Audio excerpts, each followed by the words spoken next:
welcome to Football Unmasked, the podcast that takes a look at the reality of the game. We're back for episode 2. If you tuned in and watched episode 1 and you're back, then welcome back. Thank you very much for sticking with us. So I am Daniel J. Harris and I'm here with these two fine gentlemen. So I have England legend Carlton Palmer and Wales legend Rob Earnshaw.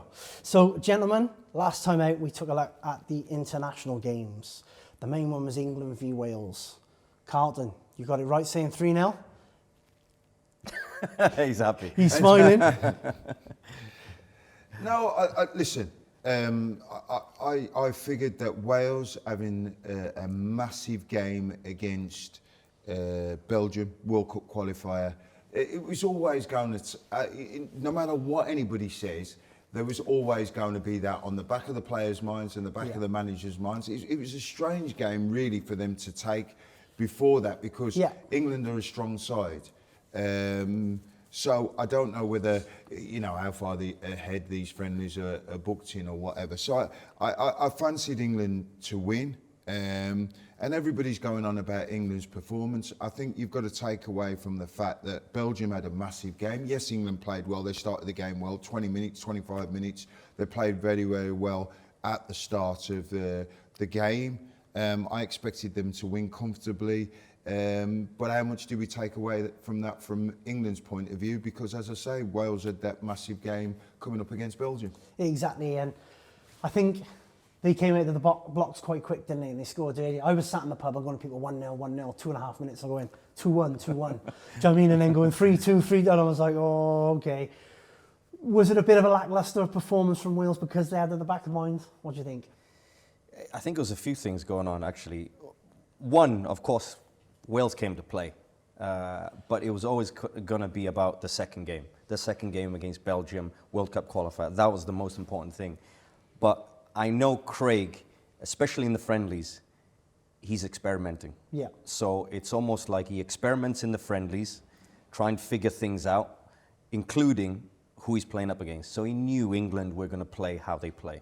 And that's exactly what he wants to play up against because he knows most of the top teams play a little bit similar, high pressing, lots of possession, and world-class players, right? So he wants to experiment playing against that as many times as possible because it's about getting the players used to that because we haven't gone and done that. I remember, 10, 15 years ago, we were picking friendlies against Albania, Liechtenstein, all of these teams in order to just play them. But Craig Bellamy now wants to play the top teams because he wants the players to get familiar, really, with playing an England, the Belgiums, even Canada to an extent because they play a very similar way, high pressing, lots of energy.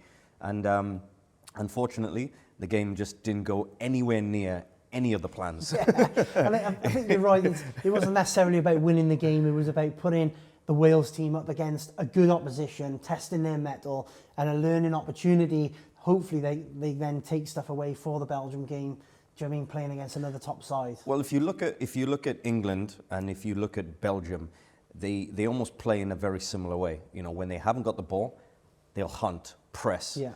And when they have almost sometimes this false nine, 2 wide players, the fullbacks bombing on, and of course, the central midfield is trying to get an overload.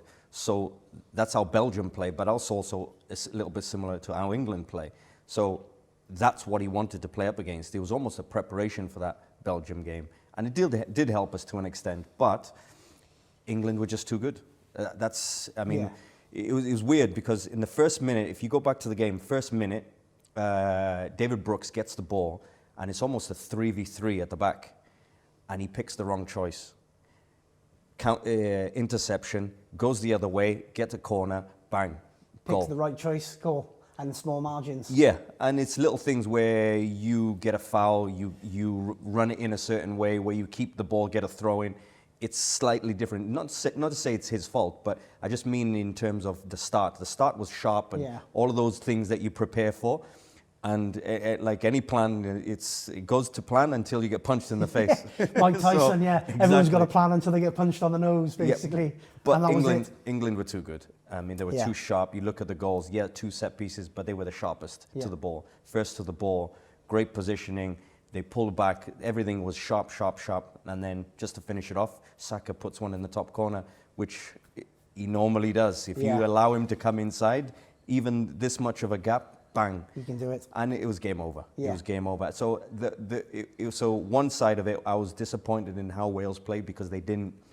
That's not how they play. That's not that. That's not where they want to be. That's not them at their best. And then England were just too good. Yeah. And from an England perspective, I was looking at it and thinking, wow, okay, there was a little edge. They didn't play a friendly. They played to win the game because everything about their game was spot on. In them winning the ball up high, taking chances, creating loads of chances, playing very, very quick, fast, not really like a calm friendly. But I think that's going to be evident now going forward with England because of the players he's left out. Yes. So the players that are in the squad now, the players who are getting the opportunity now, know they've got to make their mark. Yeah. Simple as that. Whereas you know it's a friendly before and you know you're guaranteed to play, that's okay. But you're playing now, you're playing for your place to go to the World Cup because you know that the likes of Grealish, you know, irrespective of what happens, Bellingham has to come back. He's the best English player.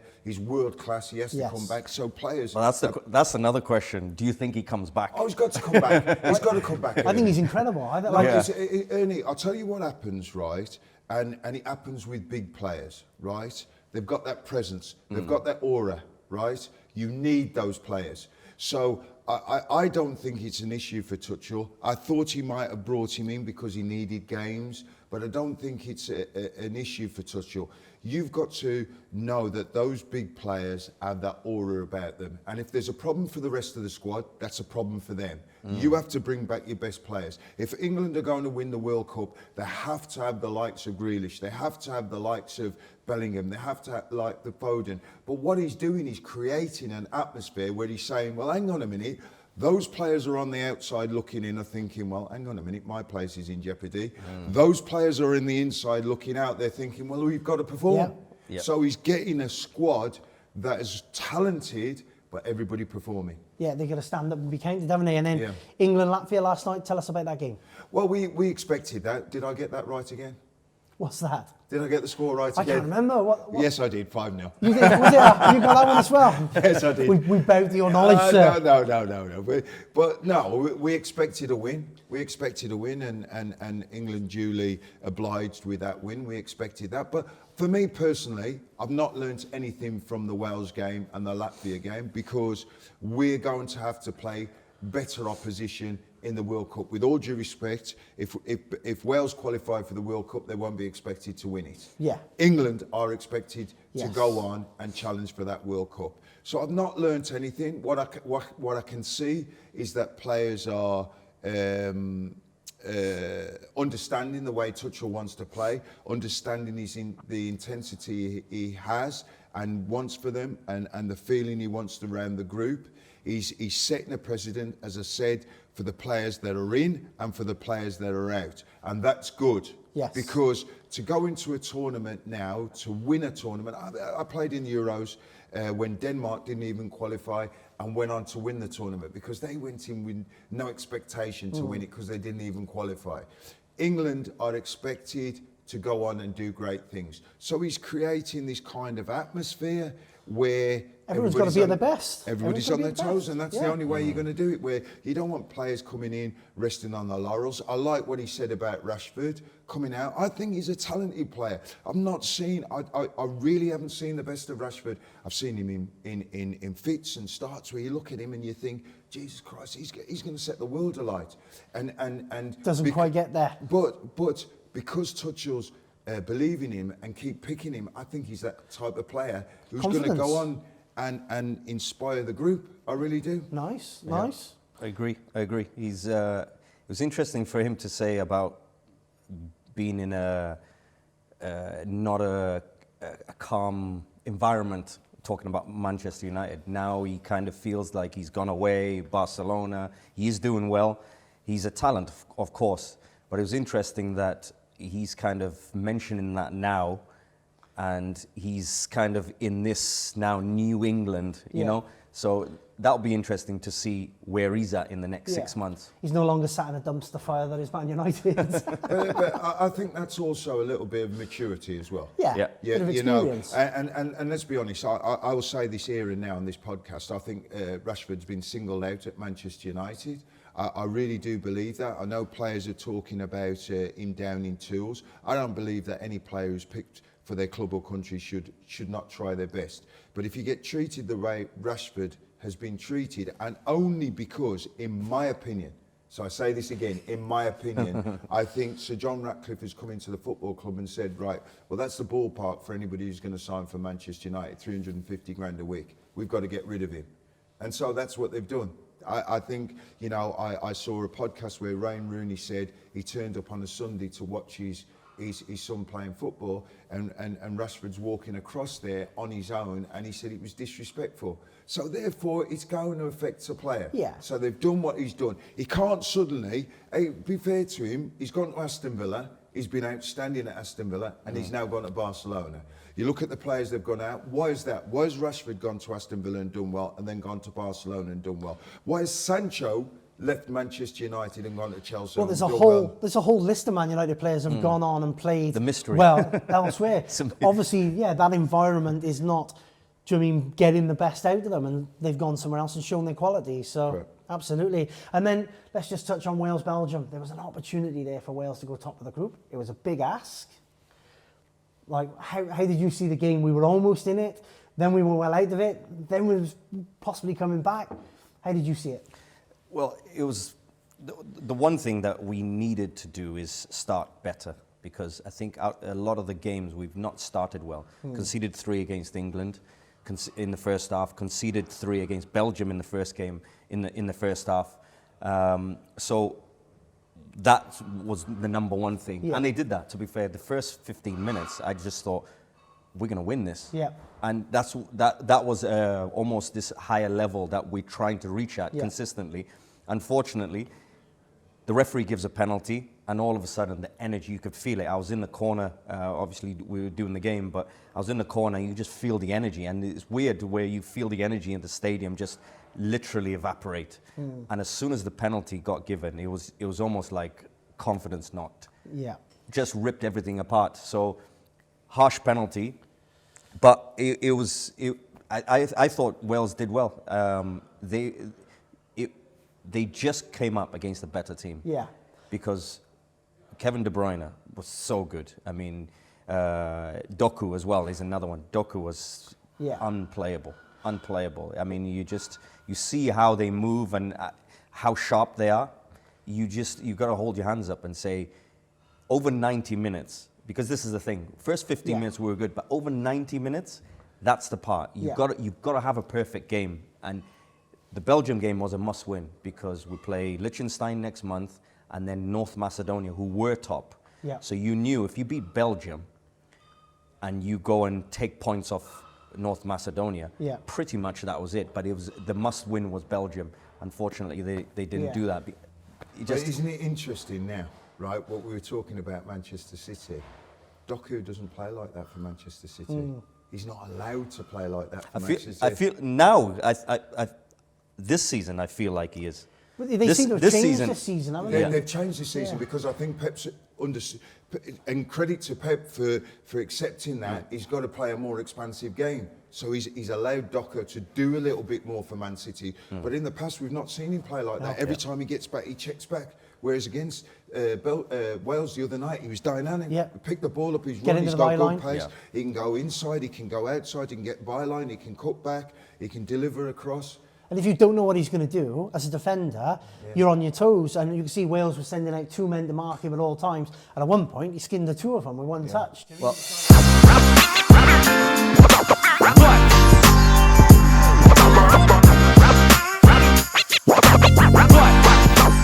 so, fantastic stuff, gents. We've gone through the games that we talked about last week. And now the Premier League is back. Do you know what I mean? This is the big stuff. This is the big weekend. Liverpool against Man United. There's plenty on that match. We can talk about Arsenal as well. Is this Arsenal's year? So where do we want to start? We said Liverpool were faltering last time. Are they going to hit the ground running now against Man United? Are they going to be back, or are Man United going to give them problems? What do you think? Well, they've lost 3 in a row, including the European game, and I'm not one to bet against Liverpool because I cannot see them one bit losing 4 games in a row. Okay. I can't see it because they're playing at home. It's a different energy. It's a different beast when they do play home. Number 2, they've gone 3 games without winning. So there's always a little reaction, and there's been a little international break. So when there's a little international break, you come back maybe a little bit stronger, because what they need to do is they need to put a little bit of a statement back. Yes. Because what is happening now is that little fear factor that Liverpool have had is just slowly dropping week by week. Every time they lose a game, what you want to do is put a big statement and say, no, that was only a little blip. So I feel like Liverpool will come out firing. Because if they do lose, it'll be losing at Anfield against Man United, 4 in a row. It's not going to happen. I don't think it's going to happen. It's not going to happen, but I think everybody's getting a little bit ahead of themselves. Slot's made huge changes to the side that won the league last season. He's brought in a lot of players. Those players need time to settle. They also need time to adapt to his different approach. He's not playing with Trent Alexander. He's playing a different system where he wants to play more attack-minded, which means they'll score more goals. Ultimately, I think when the league settles down, Liverpool are going to be... I'll be honest with you. I think if they'd signed Gear, I'd have had him down for the league and for the Champions League. Okay. Because I think the way that they want to play, I think that Van Dijk and Gear can deal with the one-on-ones. And the way they're pushing the fullbacks on. So I think it's just a little bit of settling down. You move to a big club, when you go, it's like when I moved from Sheffield Wednesday to Leeds United. No disrespect to Sheffield Wednesday, I love Sheffield Wednesday, but when you move to Leeds as a player, it's a big club. There's more pressure. When I walked in the dressing room at Leeds United, we signed, and they're talking about, well, we can only lose 3 or 4 games if we want to win the league. It's a different kind of pressure, different kind of mentality. So things have got to settle down at Liverpool. I think, Man United come off a good win, but everybody's getting excited. They beat Sunderland. Yeah. Which you'd expect them to win. Who've started the season well, better than most people would have expected, but you would expect them to beat Sunderland, right? So we'll have to see whether the feel-good factor has come back to Man United. I think Liverpool will win this game, and they'll win it comfortably. And where do you think then that Arsenal fits into all this? I just want to say... Yeah, go for it. I think it's one of those that Man United could... I think the upset will be, I think they could pull off a draw. I can't see them winning at Anfield, but... I think the best bet is if they come away with a draw, I think they'll be incredibly happy, Man United. Definitely. But I think if Liverpool don't get maximum points, they'll be super disappointed. Yeah. And I think that's when you could maybe say, is that a little bit of a crisis? Yes. Yeah, we'll be talking about them again then. Well, I don't think it'd be a crisis, but it'd be certainly a psychological problem. Yeah. But Arsenal have picked up a bad injury to Odegaard, who's massive for them. They're talking for him being out 12 weeks, which could be massive for them. He's a big influence them, but they have recruited well in the summer in all areas of the football pitch, and I'm a big fan of Odegaard, right? I think he's a tremendous player. Me too. Yeah. But having said that, sometimes when he comes off the pitch, when he picks up an injury, they actually look a better side. Do you know what I mean? Because they're more solid in the way that they play. So we'll have to wait and see. I think it's a massive blow for him, but what's a confidence booster? Saka coming back, who's been a fantastic player for them. He's a terrific player. I think this is Arsenal's year. I really do. I think they've recruited well. They've got cover in every position. I think it really could be Arsenal's year. But you can't, when you look at the players that Liverpool have signed, you've got Isak, you've got, you just look at the midfield, he's just got to get the balance right, get those players flowing.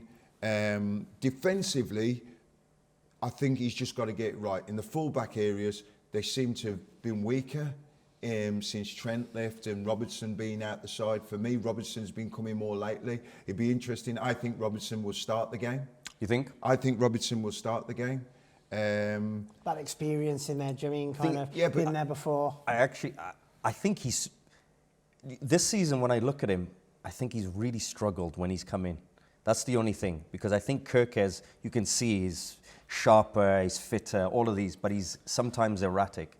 But the goals they've conceded is always when they've made the sub off. Kirkes, when he started the game, everybody thinks Kirkes is still on, but Kirkes normally goes off, especially when he's at a yellow, and Robertson is when they've scored. So that's the only thing I'm thinking, because of course Arne Slot is going to look at it and think, when did we concede? When we made the subs or when we didn't make the subs?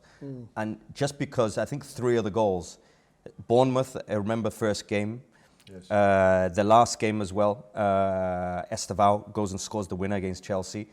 It's on Robertson's side. So I just wonder whether, if you're picking a team, you're thinking, well, we've conceded 3 goals and they've been at the back post, normally on his side, and you think, do I pick him again? So I actually don't think he'll play. So do you think then Arsenal are solid? No, I agree with Carlton though.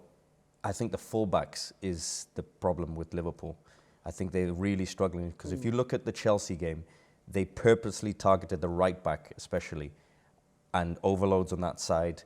Szoboszlai playing at right back. Yeah. Bradley played before that, then Szoboszlai, and they just really struggled. And you can see Chelsea just targeted that area.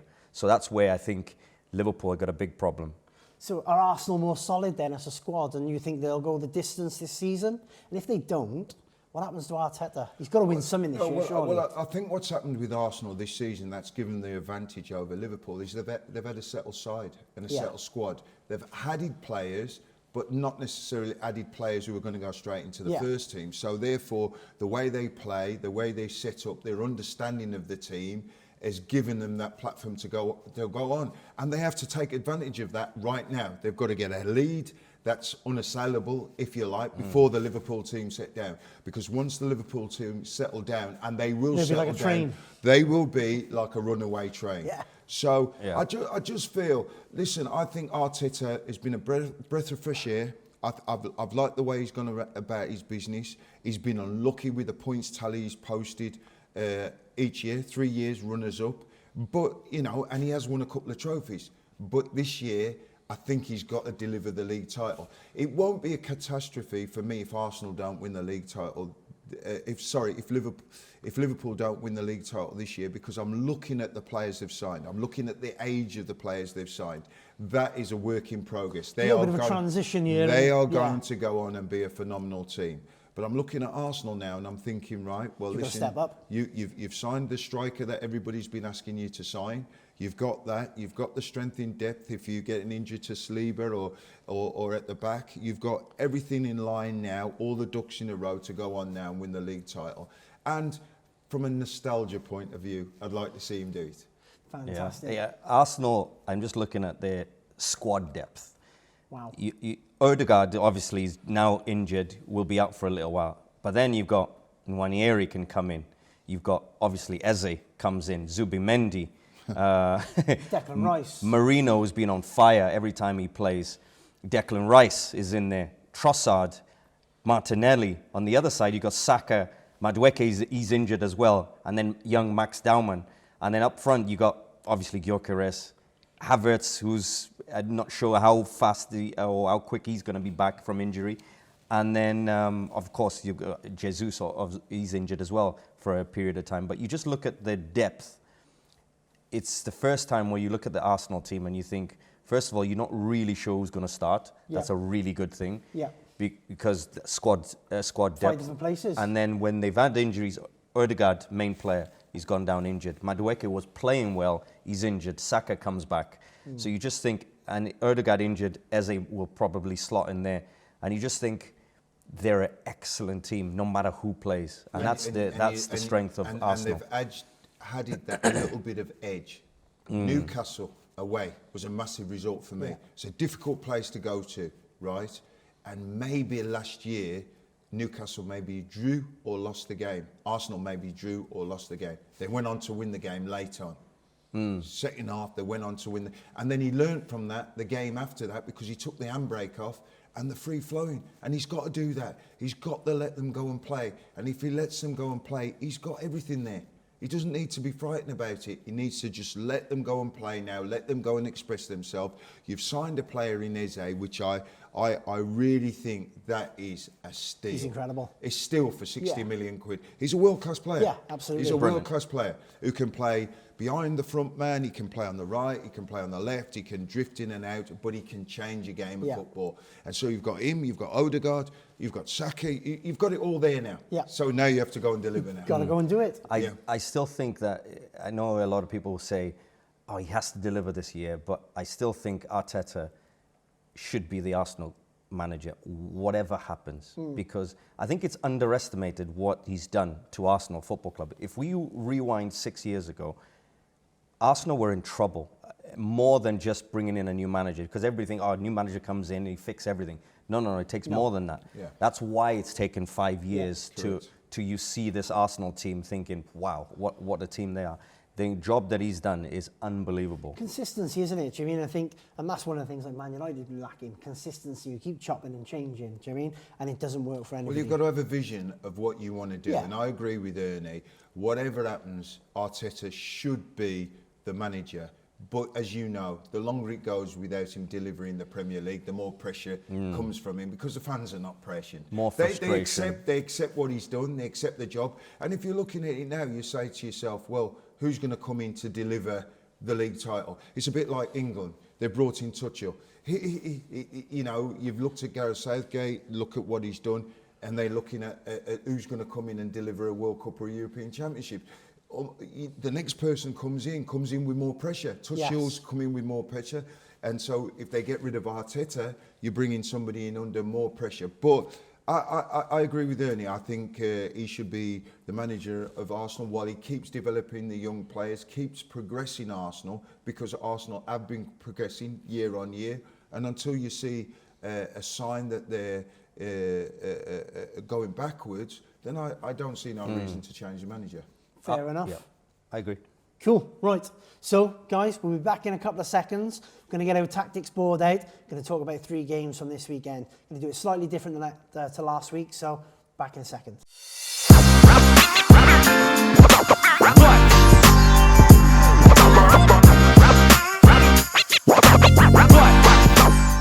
So we're back with our tactics board. We've changed it up a little bit. Instead of being stood up, we've now got a top-down camera. We've got it on the table. So hopefully this is going to be really good for you guys to be able to see what the boys are talking about. Now, there's only one place we can start, and that is Liverpool against Man United at Anfield. Carlton, how are Liverpool going to set up? Well, Liverpool have set up this season under Slot. He wants to play a more attacking formation. So the fullbacks have pushed on really high up the pitch, which has caused them a little bit of problem because Van Dijk and Konate are left 1v1. Van Dijk, we know, can deal with it comfortably. Konate normally can. He's just had a difficult start of the season. I think he's a really good player. You know, what Liverpool have done this season is ended up playing a little bit like this. So it has exposed them a little bit with just the one holding midfield player. What's not helped, the 2 fullbacks have pushed high. So what happens for Salah, Salah likes to start wide and comes in, he's actually has to start there, which he's not comfortable with doing. You know, and Gakpo's coming there. Gakpo's not so bad. He's okay going in and out, but he's better when he comes out there and dives in there and makes a run. So the problem that they've had at times when they've lost the ball with only having the one holding midfield player, it's caused them a problem. So I think it's going to settle down when they understand. For me, I'd like to see Liverpool like that, a little bit more solid. Have the 2 there, the 1 there, and if you the boy they signed, Wisk, he's a tremendous player. This gives him a little bit more freedom to go and look and create the problems. You know, whoever's playing up front, Isak's going off the shoulder, Salah's going down that hand side, and it creates them and it makes them look a bit more solid with the 2 midfield players. I think the boy McAllister's back now. I think he was injured for the last game, so he's back. So that gives him a bit more a solid look there. And then it gives them that, But what I'd like to see is Salah allowed to go wide, and then, because you know what Salah like, he likes to get the ball, he likes to play it there, he likes to run in behind. He's got this man. So whatever happens, especially against Man United, if he can get up against their last man now, they've got a major problem, because he's going to have to come back there, allows the fullback to come in there, then they can do the overload and the midfield there. It's going to be a problem for Manchester United if they move the ball quickly, but Manchester United will have joy if Liverpool set up like this with just the one holding midfield player, because if you lose the ball, you can get a Liverpool there and you can get a Liverpool there. Interesting. So what's your thoughts, Ernie? How do United set up? United will set up back three. You know there'll be a back three. There's the full-backs in here. They'll go high and wide. Of course, they'll drop in a lot as well.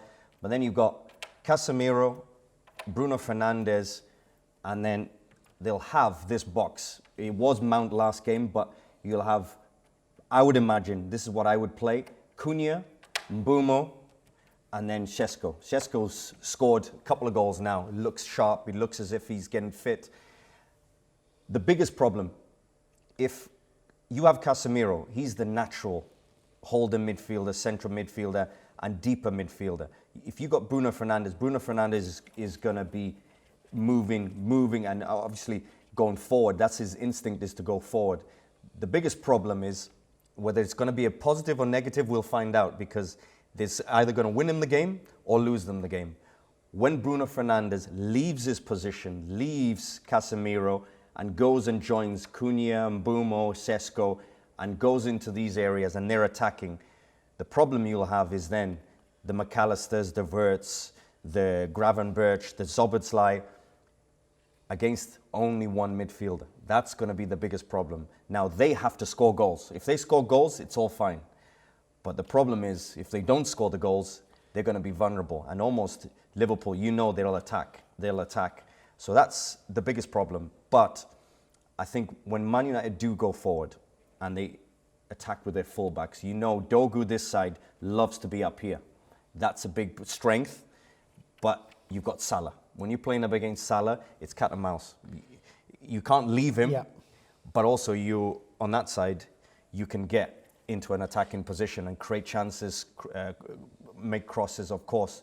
But that's the area, that front five is where the area where Man United could win and find the vulnerabilities, especially with Liverpool, I think, with that full-back area, having weaknesses.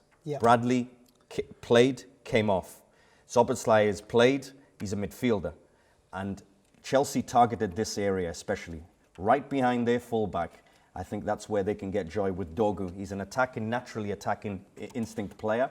That area is a big vulnerability, and that's where I think Šeško especially is got to be looking. Give Dogu the ball, let him cross it to me. I think that's the big influence. And then anything else, you've got Cunha, Mbeumo and Bruno Fernandes coming in for those second balls. And I think those three especially are match winners. So it's high risk, but high reward potentially. So, but also, yeah, it is risky. You can leave Salah spare at the back, and then there's an overload. Is it the first time that Mbeumo, Cunha, Bruno, and Šeško have all played together? Because Cunha's been out injured, haven't he? Is it the first time they're going to line up as a four together? I think they played at the start, because against Fulham, Cunha went off injured, didn't he? Yeah. So this will be the first time. I think they played together. I'm sure they played together. Because Šeško kind of joined a little later, so I'm not sure that all four of them have lined up from the start of a match together, which could be interesting. They will be the first. That's their best front four. Yeah. It's just whether, and this might be the case where I'm predicting this because that's what I would play. Yeah. But against Liverpool, is he going to have this big decision where maybe he thinks about dropping one of them because of the danger? But he doesn't do that. He doesn't do that. He plays the way he wants to play. And this is going to be the battle. No, that's going to be the big danger, because I fully expect Liverpool to go on and win this game. I think they'll win it maybe by 2 or 3-0. I fully expect that, because he doesn't. You know, sometimes, he's trying to, I know he's trying to change it, bring around a different culture, but bringing around a different a different culture. Buy yourself a bit of time by getting Yeah. some results. But he Yeah. doesn't do that. You're going to go to Anfield and be as aggressive as he is, then, you know, you've got High risk? Well, let me tell you, it's going to be high pain. Absolutely. So there we go. So what do you think then, gents? You thinking 3-0 to Liverpool? I'm going 3-0 Liverpool. Ernie? I'm going 3-1 Liverpool. Okay. No hope for Man United. I'll go for, I think 2-1 Liverpool. So it'd be interesting to see. Now on to the second game. So we got Forest against Chelsea. Ernie, you played at Forest. You had some good times there. How do you think they're going to set up? They're in a bit of a difficult situation at the moment.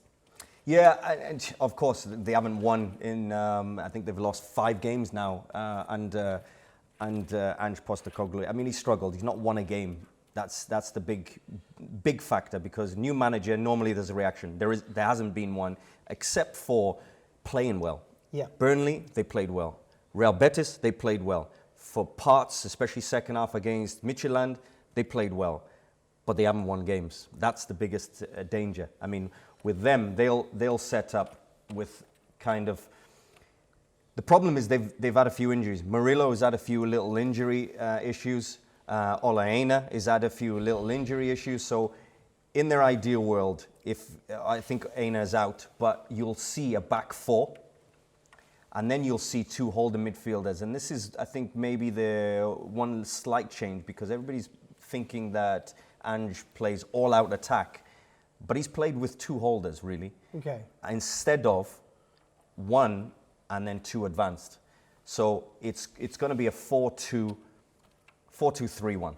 Okay. That's how I kind of see it, which really rolls into, it's going to be, when they have the ball, it's a 4-3-3. Because Gibbs-White especially is going to join. You got Anderson, who likes to join a little bit. They'll keep one at the back, and then you've got the likes of Hudson-Odoi and Bakwa, whether it's McAtee, Hutchinson, who plays. But I think Gibbs-White will play, and I think the dilemma for Forest is Chris Wood now scored a goal. He's back in form a little bit, and Igor Jesus. Igor Jesus has scored goals. So that's the big decision. It was who is the striker that starts, but both of them can score goals. Positive thing. That's how they win games. Feed whoever the striker, feed him the ball. They're fast players, gets to the byline, you cross the ball in for Chris Woods. And Ndoye has been very good. He's also very good. He scored a couple of goals. Gibbs-White likes to create assist. So it's that front 4 especially that will win in the game. The great thing about Nottingham Forest is we've seen this, against, I guess, the new Anderson, been brilliant for England. He's been playing well for Forest, and he's becoming a top player. So you add him into that mix with Gibbs-White, whether it's Igor Jesus and Wood, Ndoye scored goals, Hudson-Odoi or Bakwa. That front 4 got to score goals. The weakness for Forest this year, they've not scored the goals. They've not been efficient, not like last year. Last year, scored freely last year. Whether they played well, whether they didn't play well, they scored goals. Yeah. And they made the difference. Whether they were playing well or not, they'll be 1-0 up. They'll be 2-0 up. All of a sudden, they can hold the game then.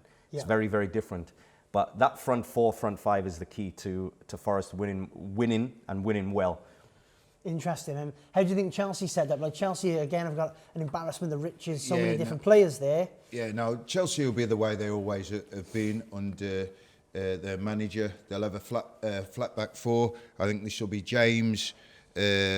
Cole will play on this side. This will be Adjubiao. And then they'll have Cucurella on that side. Then they'll have Fernandes, and they'll have Casado. And then I think what they'll do, I think Sancho's back fit. So I think they'll start with Maduka, Palmer and Sancho, and then they'll have Neto up front. It's a powerful lineup. This is a very good team. They interchange very well. It's a very good team. I think Forest have got a problem. They're away from home. We know what Cole Palmer's about. Their interchanging is very good. They're solid at the back. I think it's a very good side. And for Forest, the way Forest will line up, they're going to have problems with these 3 here, because we know where Cole Palmer, he's got that freedom. You know, they move around. He's got the freedom to turn up there, turn up there. When he picks up the ball, he's just an exceptional footballer. So it's a problem for Forest. But, as you said, the boy who's come into the England squad has done absolutely brilliant. I think his job will be to police Palmer. But if he police Palmer, Palmer's clever enough to take him out here. Leaves an awful gap in there for Casado. And then, you know, you got Sancho who could come in there. I think it's a really difficult game for Nottingham Forest. The manager's under pressure. The fans are going to feel the pressure. And they've got to get a good result against a Chelsea side that are very resilient. They're good away from home. They're set up to counter-attack. The way they set up is to counter-attack. And when they play teams that only play the one man up front, they do encourage the fullbacks to push on. James and Cucurella will step in and go and join as that third man. So it's a very, very, very interesting game tactically. But I just fancy Chelsea to come out on top again. So what are you thinking then for a score? I think Chelsea will win this game 2-1. 2-1, Ernie? I think it'll be a 2-1 Nottingham Forest win. 2-1 Nottingham Forest. I'm going to sit on the fence and go 1-1. So, Splinters. Yeah, absolutely. Splinters in the backside on that one. But yeah, there's two interesting sides there, and it could go either way, I think. It all depends who's firing on the day. Do you know what I mean? They've both got players that can win a game, but who's going to be on form? Nottingham Forest, the duo win. Just after international duty, that's what I'm going for. So I think Ange's duo win, and it's at the City ground. So that's what I'm fancying. Surprise Nottingham Forest win. Fantastic. And then our third and final game, Burnley versus Leeds. Carlton, as a former Leeds player, how are your side going to set up? Yeah, I think Leeds have had a really good start to the season. Unfortunately for them, they just haven't got strength in depth, you know. When they lose key players like James, like Ampadu was absolutely brilliant against Everton when they got the results, and then he was out. So what they'll do, Leeds, they'll have their flat back four. They push the full-backs on at every opportunity. They'll start with the two play, and they go nice and solid in the midfield. They go nice and solid. They go the one man up front, and they go nice and solid, where they interchange. They know what they're doing. They know what their jobs is on the side, and they go nice. They're nice and solid. You know, they allow the wide players to go and play, come in there and play. They try and keep. Calvin Lewin it's been unfortunate for him, right? I think he's a top player. He's a top player. Needs to bang a goal in, I think. He needs to get a goal. Once he gets a goal and he can stay fit, now he's having a run of games that he stays fit. We've seen him at Everton, he'd nick a goal out of anything. He's had those opportunities for Leeds. It just doesn't happen for him. Once he hits that one, if he can stay fit, I've said it's a gamble that was worth taking, because he could score 10, 11 goals that will keep you in the Premier League this season. Because what he will do, he'll keep their back four honest. He'll stay on the last man's shoulder. So if they squeeze up, that's the area he'll exploit. And he's quick, and he'll get in there. And he's due a goal. I think he'll score. And he's due a goal or two. He's due. And once he gets them, he'll be on the run. But Leeds will be solid, absolutely solid. You know, and it's down at Burnley to come and break them down. What the Leeds have done, they've got a very, very big side. So they're strong from set pieces, for and against. They'll play with a high tempo. They'll be physical when you lose the ball. They'll set traps to go and close you down. The problem is with Leeds, if they pick up injuries, like they did to Ampadu, like they did to James, if they miss their starting players out there, starting 11, they haven't got the backup. And that's the problem for teams when they get promoted to the Premier League. Exactly. It's tough, isn't it? And when you're in cup competitions as well, those games come thick and fast. So how are Burnley going to set up to win then? Well, the way they play, they love this kind of back three that sometimes turns into a back four, really. But we'll go with what looks like a back five. So back three centre-backs, full-backs in here, of course, allowed to go forward as they will, but they must get back. Yep. That's one of the keys. The discipline of, if you go forward, you must get back. That's the key, because the key for Burnley, and they've actually done well in almost all the games. They've been in every game, haven't they? Yeah, everybody thought they would just lose easily like they did a couple of years ago when they got relegated. But they've actually been in every single game. So they're actually quite solid. Of course, they've got the likes of Walker with the experience. Yes. You know what he's like. He's going to be defensively sound. He's going to be excellent going forward and helping the attack. But what you will have is generally this, and then you'll have almost three central midfielders. And central midfield, I would say two central midfielders, because I think this one kind of goes into a shape of going here, Foster, and then the key man.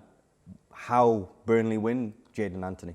He's been so good. Four goals in 5 games. He's been the key difference, because what happens is when they're solid, Burnley, they allow the front 3 to go and win them the game. And then one of the midfielders as well, Cullen especially, has been very, very good, competing very well, popped in with a goal as well. So one of these will join, but they love to do this. Bang, bang, bang, bang. And they'll be hard to beat. Exactly. They'll be solid. very, very, what you'll see a lot is this Burnley setup in order to go bang. Explosive bang, pace, get out bang. there. Yeah, and almost this front 3 especially, and then one others to join in. But Foster's a very good finisher. I like him as a striker. And Jadon Anthony, he's the other one. He's scored goals already this season. Only Harry Kane has scored more goals as an Englishman in the top 5 leagues than Jadon Anthony. Interesting. Yeah, so he scored 4 out of 5. So he's in that company of goals. How do you win the games? You've got to score goals, and you've got to penetrate. You've got to have your guys that are on fire to win you the game. So 2 sides that are both hard to break down and hard to beat. Has he got 0-0 written all over it, or is there goals in it? It's a really difficult one, because historically Burnley always nick a result here. They always win this game. But I think it's, and this is vital now, if you look at, I think there's 4 points separating the 2 teams. So it's a vital game for Leeds United if they want to stay in the division, and so for Burnley. So you would say that it's got a draw written all over it. You would say that. And so that's what I'm going to go for. I'm going to go for a 1-1 draw. I'm going to go for a 1-1 draw as well. You took the words out of my mouth. Ernie? I'm going to go for a 2-1 Burnley win. Okay. Yeah. Okay. I nice. think Burnley playing at home, very, very good. And they've also got weapons. I think they can score goals. They're not the Burnley where they just sit tight. I think they've got speed, especially on the counter-attack. And I think that's where they'll get the joy. Fantastic. So, thank you very much, gents. Hopefully at home we've enjoyed that. A little bit of an insight into how these boys are set up for these various teams. We've got our scores, and we'll see kind of next time how we go on. So the final section then, before we kind of go, I thought we'd have another trip down memory lane and just talk about top flight debuts. So Carlton, top flight debut for Sheffield Wednesday against Wimbledon in 1989, am I correct? Yeah, I do believe you're correct. Yeah. I do remember that plough lane. It was muddy, it was horrible, and it's the worst kind of debut, really. You're going to Wimbledon with the likes of Vinnie Jones, Fashanu, and, but I was always very confident in myself. I went for a big transfer fee, but I was always confident in myself. I knew it was going to be a tough game. Vinny's a pal of mine, and I knew that was going to be, Vinny, let me tell you, he didn't get enough credit for how good a football he was. Everybody talked about his hard man image, and he was hard, and he was going into tackles, but he could play. Yeah. That's why he ended up going to Leeds United. He was good on the ball, and he could play. But I knew it was going to be a tough game, and I really enjoyed it. In life, I relish a battle. That's what I'm all about. Where I come from, where I started from. Everything was always a battle. So it was never. The one thing that was really horrible was the strip. If you remember the strip, the green and the white. So I thought, Jesus, I look like a peppermint in that. You're black and you've got this green and white strip. And I remember my mum and my dad and my sister travelling down to Plough Lane, because it's a horrible place to get to from the Midlands. Although I was playing for Sheffield, my family's from the Midlands, so they were getting down there. Yeah, but it was a start of a fantastic journey at the football club. I knew that we were going to end up with a very, very special team. Were you nervous? Did you feel the nerves? Can you remember back where you're like, are you nervous or are you I'm not all right? I'm not that type of person, and this is what I'm talking about when they're talking about Bellingham, when they're going in there. Do you know what? I was the same. So I understand where you walk into a place, not because you're feeling full of confidence, but that kind of bravado. You know what? I'm going to do well today. Yeah. Do you know what? I'm better than you. Do you know what? I'm better than all of you sitting down here. And it's kind of that bravado. And some people around you feel intimidated by that. And the amount of people that Ernie of that have come to me afterwards and said, even my wife, when we first went out, she was like, after an hour and a half, she said, you're not really like what they say you are. And I said, well, like what, who says? Yeah, People what did who they say? People who don't know me. It's just what they see, what their perception is. Do you know what I mean? So for me, I'm going out there, I've just come from West Bromwich Albion, I'm a young kid, I'm going out there, I'm going to prove you wrong. So I'm chest is out, and this is what you've got to do with the England players. I've got to embrace that Bellingham thinks he's the top man. Embrace him, give him the ball, make him feel even better, and he'll go and do better for you. Do you know what I mean? Absolutely. And then Ernie, yours West Brom against Liverpool. Was that your top flight debut? What was that like? Brilliant. Not in terms of result, because we got peppered. I mean, we lost the game 3-0. So you're at Anfield and you're convincingly beaten, right? But you also know that that's your debut. You know, there's nothing, the feeling, like Carlton says, you're playing top flight football. It's where you want to be as a kid. So for me, it was brilliant in terms of, for example, we come up for the warm-up and then getting ready for the game. Of course, we come back in, and then you see at Anfield, you've got "This is Anfield" sign. Yeah. So that's when you know you're at one of the top teams. And I remember in the tunnel, and you kind of looking down, both teams on either side, and then you kind of looking at obviously the sign, "This is Anfield," and that was the moment where I was like, this is where you want to be. This is brilliant. You know, realization. Yeah. And for you as well, it wasn't that long before you were playing third and fourth tier football at Cardiff City. Do you know what I mean? So to then be walking out at Anfield. Well, it was the top of the cake, almost the best thing, because I came through at Cardiff and played in all the leagues, and then I'm in the Championship, and then a week before I'm playing for Cardiff. The following weekend I'm playing at Anfield. So in 1 week you've shifted clubs, levels, and you're playing against one of the best teams in the world, and you just feel like, wow, you know, that's how I felt. It's like, wow, this is. Any nerves? Any pressure? Not nerves. I think it's more. Like Carlton, I turned it into excitement, and you got to put your chest out and say, no, I belong here. Yeah, and especially if you're trying to score goals against them, they're great players, but you've got to have that confidence that almost is bigger than them in terms of, okay, no, I'm playing here. This is where I'm supposed to be. This is where I'm supposed to score goals. So it was that feeling, and I had a couple of half chances, but it was nothing clear. I mean, it was just an arrival of like playing at Anfield, and then you play against Gerrard, and then Xavi Alonso as well. And I just remember their passing was just ridiculous. It was so quick, so sharp, and even that 10-yard pass was so clean.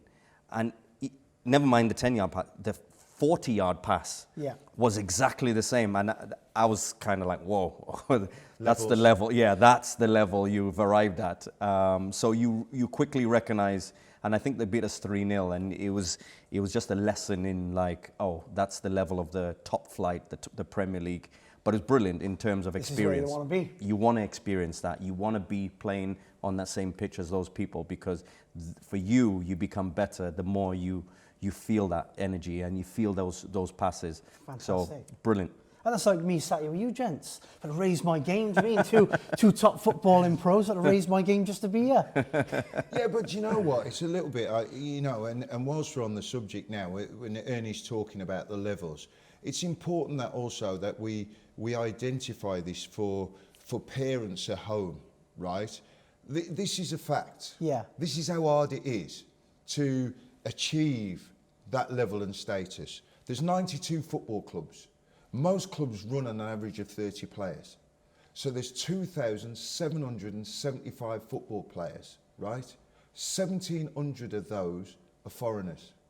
So whilst you're pushing your kids into the academy, whilst you're pushing in, it's not that easy to come through. No. Let them get an education. I'm not saying don't let them follow their dreams, but unless you've got the desire, unless you've got the ability, you are not going to come through.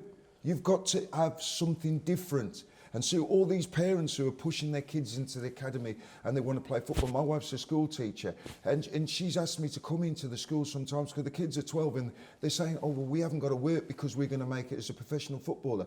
The likes of Ernie, the likes of me that are coming through from where we've come from are it's ridiculous low odds. Yeah. So, you know, you only realise it afterwards when you sit down and analyse it, how well you've actually done to achieve that. Ernie coming from the levels that he's come from to go and play at the top level and then to go on and play for his country. Yeah. You know, and play in the Euros and do score all of those hat-tricks things. everywhere as well. Exactly. So you know, that's why you know, your chest has to come out. You know, when you've got to believe in yourself. But also, it's important for young kids to understand if you're going to go into this business. My son was playing at Aston Villa, and he's a good player. Everybody thinks my son's Liam Palmer. He's not. My son's Jordan Palmer. And he didn't have the desire. My wife said to me, he hasn't got the desire. It's not the same as you, Carlton. If I miss a training session, it's like somebody cut my arm off. She said to me, he needs to go to university now. Jordan's just done a master's in cyber security and he's happy in his life. But he had a go at me. He said to me, Dad, you followed your dreams. You're not allowing me to follow my dreams. I said, yes, son, in my day, it was all English footballers. So you got a chance, even though it was a small chance. You know, when I'm talking the statistic in 64 million in the UK and we're talking about half of that, 35 million, it was a small chance, but at least we got the chance. Now it's hard. So I said to him, go and get your degree. So when these parents are pushing them, they've got to understand what they're pushing him into. And if they haven't got to be the best talented, but you know what they have? They've got to have the best heart, the best desire. He had heart, he had desire. I had heart and I had desire. I didn't have the ability, I could run. He had the ability. So it takes different facets to go on and achieve that. Fantastic. And I would add on to that, you also need, as hard as it is, and it is extremely hard, you've also got to have different qualities to become a football player. And it's not, when people say talent, your talent is different things. You're the hardest worker, or you're the biggest battler, or you're the best defender, or you're the best attacker. You score goals. You got the best movement and your energy. There's lots of different things that become or makes it become a football player that you've got to have, and you've got to work on these different things. Well, Alex Ferguson said, and I listened to an interview he did the other day when he was talking to kids at school. He was saying, hard work's a talent. Yep. Hard work's a talent. If you think David Beckham, and people think that David Beckham scored that goal for England when they qualified, that went in the free kick in the top corner, Ferguson had to chuck him off the training field because he was out practicing them free kicks. That didn't happen by chance. No. That happened by hard work and repetition and repetition and repetition and putting that effort in. And you talk about the lives of Scholesy and Gerrard and Roy Keane. They're on a different level in terms of ability, but in terms of work rate, in terms of desire. And that's why when they have players around them that haven't got that same work ethic, same philosophy as them, it becomes a problem. And those players go, oh well, Roy Keane's a bully, or what's his name? He's not a bully. He wants the best out of you.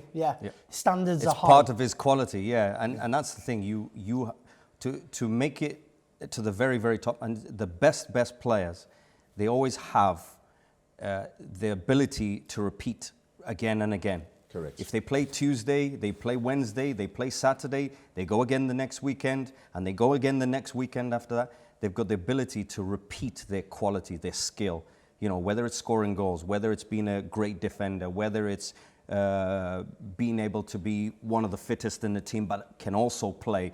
They are able to repeat and repeat. They never get bored of the repetition, and that's one of the keys to a top player.